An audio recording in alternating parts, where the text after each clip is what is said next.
మెదక్ జిల్లా మూడో విడత ఎన్నికల నామినేషన్ ప్రక్రియ రేపటి నుండి ప్రారంభమవుతున్నాయి. ఈ నేపథ్యంలో ఎన్నికల సిబ్బంది అప్రమత్తంగా ఉండాలని తుఫ్రాను ఆర్టీఓ జయచందర్ రెడ్డి సూచించారు. మెదక్ జిల్లా వెల్దుర్తి మండల కేంద్రంలో మంగళవారం అధికారులతో సమీక్ష సమావేశం నిర్వహించారు.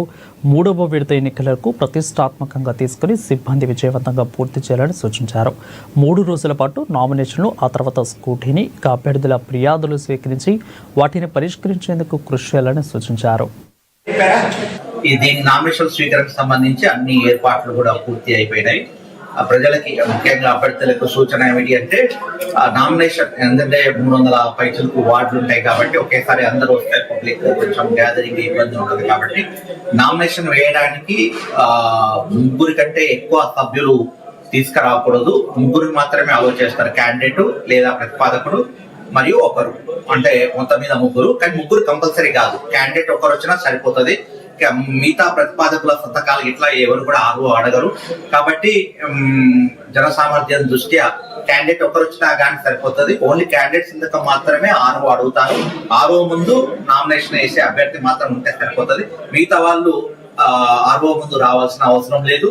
ఒకవేళ వచ్చినా కానీ వెంటనే వాళ్ళు నామినేషన్ వేయగానే మిగతా ఇద్దరు వెళ్ళిపోవాలి. ఎందుకంటే ఎక్కువ వార్డులు ఉన్నాయి కాబట్టి మొత్తం అన్ని కూడా ఎంపీడో ఆఫీస్ పరిధిలో ఉన్నాయి. ఎంపీడో ఆఫీస్ లో కూడా దారి కూడా కొంచెం నేరగా ఉంది కాబట్టి ప్రజలు కోఆపరేట్ చేస్తారని ఆశిస్తా ఉన్నాము.